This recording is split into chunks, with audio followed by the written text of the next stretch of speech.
Hello students, आज मैं आपसे क्या बात करने वाला हूँ?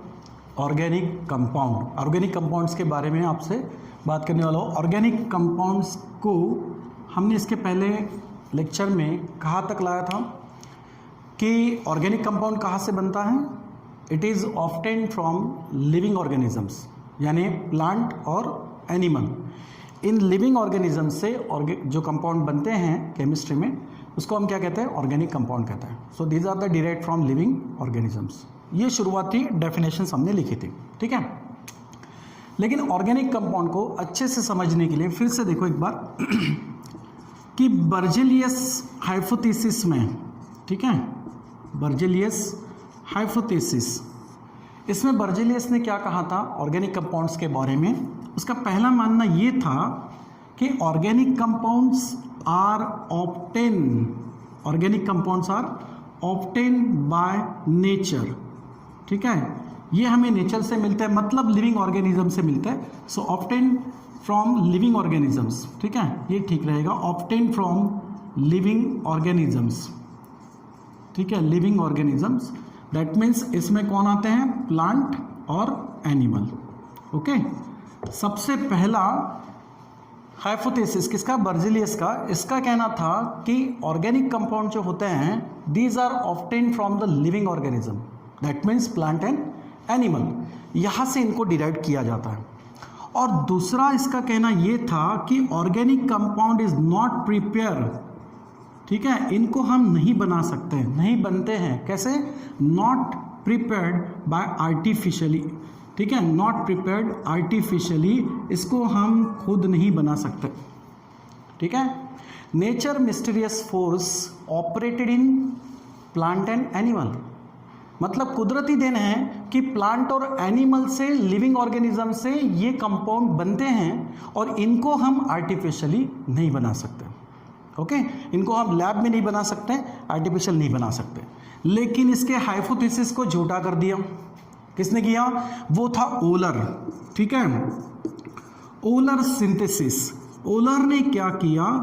इसके सेकंड पॉइंट जो है, ये जो पॉइंट है, इसको रॉन्ग बताया कि भाई बर्जेलियस कहता था कि आर्टिफिशियल नहीं बनता है, लेकिन ओलर ने organic compound, first time organic compound बनाया था, और वो भी लिविंग ऑर्गेनिजम्स के बिना बनाया था, ठीक है। तो लैब में ओलर ने क्या बनाया था? इसने बनाया था यूरिया, ठीक है।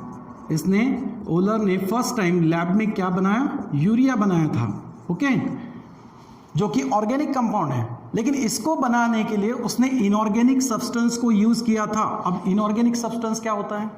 जो लिविंग ऑर्गेनिज्म से नहीं बनता, उनको बोलते हैं इनऑर्गेनिक कंपाउंड। तो ओलर ने क्या किया?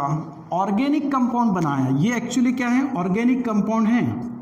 ये ऑर्गेनिक कंपाउंड इसने बनाया, लेकिन कहाँ से बनाया इसको? अमोनियम साइनेट से बनाया, ओके, NH4NCO, इस अमोनियम साइनेट से बनाया था। जबकि ये अमोनियम साइनेट क्या है? इनऑर्गेनिक है, ठीक है, इनऑर्गेनिक, यानी ये इनऑर्गेनिक बोल सकते हो, या फिर this ammonium cyanate is not observed in living organisms, ये लिविंग ऑर्गेनिज्म से नहीं मिला, ठीक है। ये इस टाइप्स का कंपाउंड अमोनियम साइनेट जो है, ये लिविंग ऑर्गेनिजम्स में नहीं होता, लेकिन फिर भी इससे लैब में आर्टिफिशियल प्रोसेस से ओलर ने क्या बनाया? ऑर्गेनिक कंपाउंड, मतलब यूरिया बनाया, ठीक है।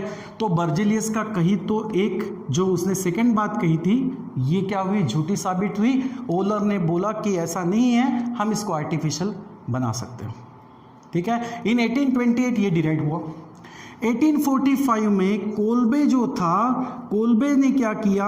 कोल्बे ने भी सिंथेसिस किया और एक ऑर्गेनिक कंपाउंड बनाया, ठीक है, जैसे कि एसिटिक एसिड। इसको आप 10th में पढ़ चुके हो।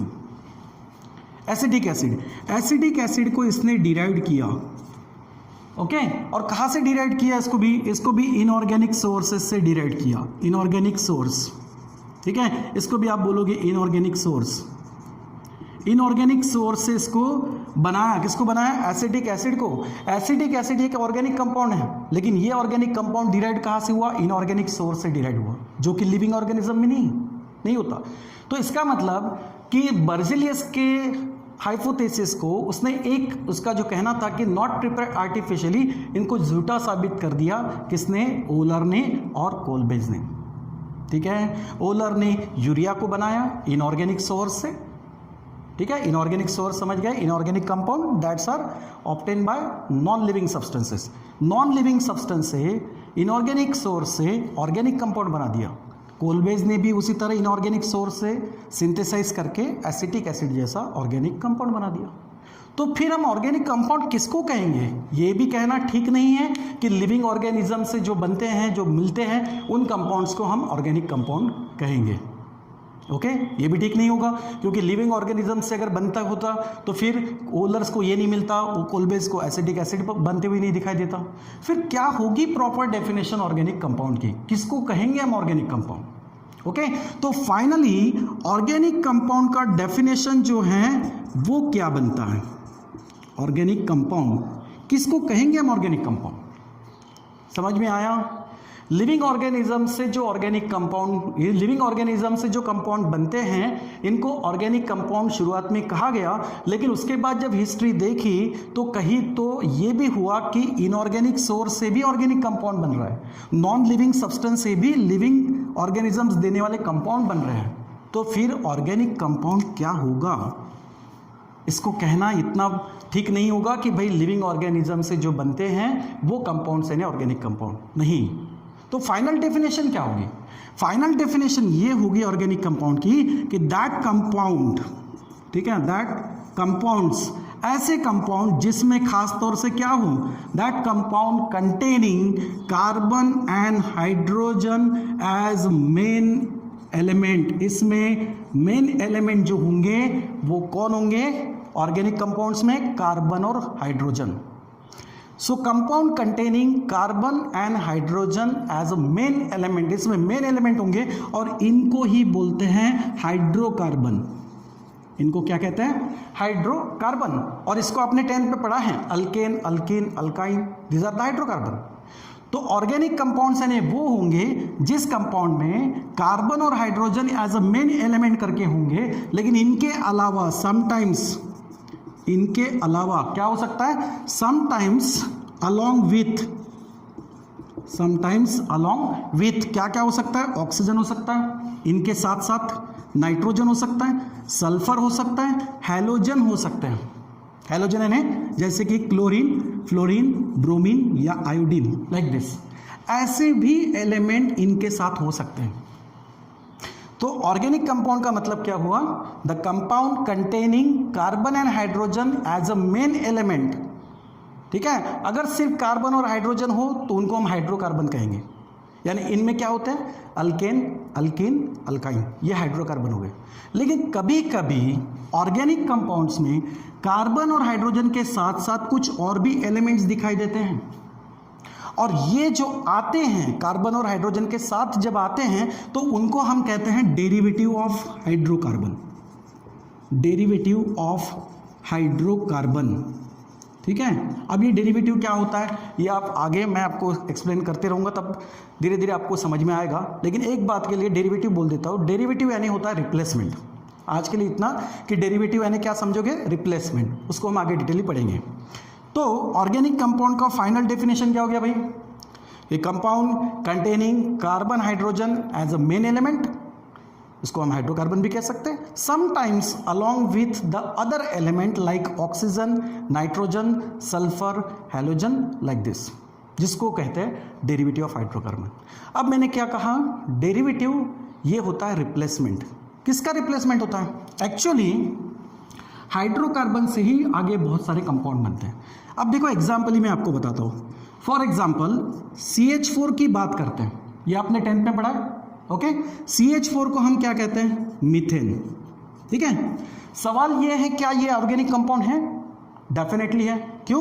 क्योंकि डेफिनेशंस कहती हैं कि कंपाउंड में कार्बन और हाइड्रोजन अगर है तो definitely it is hydrocarbon, sorry organic compound. तो कार्बन और हाइड्रोजन है, इसका मतलब ये ऑर्गेनिक कंपाउंड है। चलो ठीक है, एक बात। दूसरा CCl4, क्या ये ऑर्गेनिक कंपाउंड है? ये ऑर्गेनिक कंपाउंड है। क्या ये ऑर्गेनिक कंपाउंड है? यहाँ कार्बन तो दिखाई दे रहा है लेकिन हाइड्रोजन नहीं है, हाइड्रोजन की जगह क्लोरीन है। तो इसी डेफिनेशन में सेकंड पॉइंट हमने क्या लिया, कभी कभी कार्बन और हाइड्रोजन के साथ ये भी एलिमेंट होते हैं, और इसको हमने क्या बोला भाई, डेरिवेटिव। और डेरिवेटिव का मतलब क्या बोला मैंने, रिप्लेसमेंट होगा क्या, ये बना कहाँ से वो देखना है। CCl4 एक्चुअली मीथेन से ही बनता है। इन दोनों में देखो क्या फर्क दिखाई दे रहा है, कार्बन कार्बन तो है, लेकिन मीथेन में जहाँ 4 हाइड्रोजन है उनके जगह पे यहाँ पे 4 क्लोरीन है। ओके, यानी कैसे हुआ होगा, मीथेन का यहाँ पर क्लोरीनेशन होता है, क्लोरीन के साथ रिएक्शन होती है और हाइड्रोजन यहाँ से निकलते हैं और हाइड्रोजन के जगह पे क्लोरीन अटैच होते जाते हैं। यानी जब यहाँ से 4 हाइड्रोजन निकल जाएंगे और क्लोरीन इसमें अटैच होंगे तब कंपाउंड बनेगा CCl4। ठीक है, इस रिएक्शंस को मैं कंप्लीट लिखता हूँ, बैलेंसिंग कैसे करते हैं, क्या करते हैं, ये हम आगे पढ़ेंगे। फिलहाल मैं रिएक्शंस लिख रहा हूँ। ठीक है, इस तरीके से इसको हम रिएक्ट कर रहे हैं। ठीक है, तो ये बन गया केमिकल रिएक्शंस कंप्लीट। अब यहाँ पर मीथेन से क्या बनाया, CCl4, इसको कार्बन टेट्राक्लोराइड भी बोलते हैं। कैसे, वो भी आगे पढ़ेंगे। लेकिन मीथेन से ये बन गया, यानी ऑर्गेनिक कंपाउंड से ही बना है। इसको तो हमने बोल दिया कि मीथेन क्या है भाई, ये ऑर्गेनिक कंपाउंड है। क्यों है, क्योंकि इसमें कार्बन और हाइड्रोजन दिखाई दे रहा है। ये है, इसमें कार्बन तो दिखाई दे रहा है लेकिन हाइड्रोजन नहीं है। हाइड्रोजन की जगह कोई नया मेहमान है, कौन है, क्लोरीन। लेकिन आया कहाँ से, हाइड्रोजन को रिप्लेस होने के बाद आया है। यानी ऑर्गेनिक कंपाउंड से, इसी से डिराइव हुआ है, इसी को बोलते हैं डेरिवेटिव। ये जो मिला, ये कहाँ से मिला, डेरिवेटिव ऑफ हाइड्रोकार्बन से, डेरिवेटिव ऑफ हाइड्रोकार्बन। तो ये जो ऑर्गेनिक कंपाउंड है, इट्स स्पेशली, इसको हम क्या बोलेंगे, हाइड्रोकार्बन। हाइड्रोकार्बन यानी कुछ कंपाउंड्स जिसमें कार्बन और हाइड्रोजन ही होंगे उनको हाइड्रोकार्बन कहेंगे। तो कुछ कंपाउंड जहां हाइड्रोजन रिप्लेस होगा और उसके जगह पे कौन आएगा, क्लोरीन। देखो इसी से ये बना है, हाइड्रोजन यहां से निकला और क्लोरीन यहां पर ऐड हो गया, इसी का कन्वर्शन इसमें हो गया। तो हाइड्रोजन निकला है, रिप्लेस हुआ है, क्लोरीन अटैच हुआ है, CCl4 कंपाउंड बना है। क्या ये ऑर्गेनिक कंपाउंड है? क्योंकि डेफिनेशन कहती है कि कार्बन और हाइड्रोजन के साथ साथ ये एलिमेंट्स भी होते हैं, और ये तब होते हैं जब डेरिवेटिव होती है या हाइड्रोजन रिप्लेस होता है। तो ये तो रिप्लेसमेंट से ही बना है, हाइड्रोजन रिप्लेस होकर ही बना है, तो definitely it is also the organic compound. ये भी क्या है, ऑर्गेनिक कंपाउंड है। समझ में आया? लेकिन एक एग्जाम्पल हम देख लेते हैं नेक्स्ट। ठीक है, last example, that's suppose CO2 carbon dioxide, या फॉर एग्जाम्पल कार्बन मोनोऑक्साइड। क्या ये ऑर्गेनिक कंपाउंड है? नहीं है। क्यों? क्योंकि ये किसी हाइड्रोकार्बन के डेरिवेटिव से नहीं बनते, ये किसी हाइड्रोकार्बन के हाइड्रोजन के रिप्लेसमेंट से नहीं बनते, इसीलिए ये ऑर्गेनिक कंपाउंड नहीं है। Not organic compound, these are not organic compound. ये ऑर्गेनिक कंपाउंड नहीं है, these are not organic compound. Why? Because ये हाइड्रोकार्बन से बने ही नहीं है, हाइड्रोकार्बन का डेरिवेटिव होके बने ही नहीं है। तो ये डेफिनेशंस फाइनली समझ में आ गई। ऑर्गेनिक कंपाउंड किसको कहेंगे? Compounds containing carbon and hydrogen as a main element. Main element के तौर पे ये तो रहेंगे ही, लेकिन कभी कभी किसी कंपाउंड में कार्बन और हाइड्रोजन के अलावा अदर एलिमेंट्स भी देखे जाएंगे। और ये कब होगा? जब कार्बन और हाइड्रोजन यानी हाइड्रोकार्बन में से हाइड्रोजन रिप्लेस होंगे और इन हाइड्रोजन के जगह पे ये एलिमेंट जब अटैच होंगे तब उसको बोला जाएगा डेरिवेटिव ऑफ हाइड्रोकार्बन। वो भी ऑर्गेनिक कंपाउंड होंगे। तो कुछ तो प्योर मिलेंगे कार्बन और हाइड्रोजन वाले, और कुछ ऐसे होंगे जहां हाइड्रोजन रिप्लेस होगा और उसके जगह पे कोई नया एलिमेंट वहां पर अटैच होगा, तो भी उसको हम कहेंगे ऑर्गेनिक कंपाउंड। क्यों? क्योंकि वो हाइड्रोकार्बन से ही डिराइव हुआ है। इसीलिए लास्ट में ये बात ध्यान में रखना कि ऑर्गेनिक कंपाउंड है दो ही, एक है हाइड्रोकार्बन और दूसरे ऑर्गेनिक कंपाउंड हो सकते हैं डेरिवेटिव ऑफ हाइड्रोकार्बन। समझ में आया? Is it clear?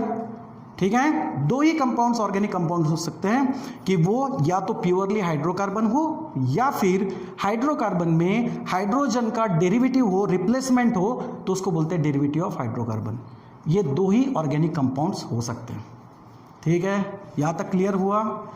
Next lecture में हम क्या पढ़ेंगे, हमने कंपाउंड्स की बात की है, आगे भी हम कंपाउंड की बात करेंगे। एक्चुअली कंपाउंड बनता कहाँ से है, कंपाउंड बनता है एलिमेंट से। कहाँ से बनेगा, एलिमेंट से, और इन एलिमेंट्स को हम कहाँ पढ़ेंगे, पीरियोडिक टेबल में। तो हमारा नेक्स्ट लेक्चर जो होगा वो स्पेशली एलिमेंट और पीरियोडिक टेबल पे रहेगा। ओके, तो यहाँ तक आप लोगों को कंपाउंड्स के बारे में क्लियर हो गया, ऑर्गेनिक कंपाउंड्स के बारे में। ओके, चलो ठीक है।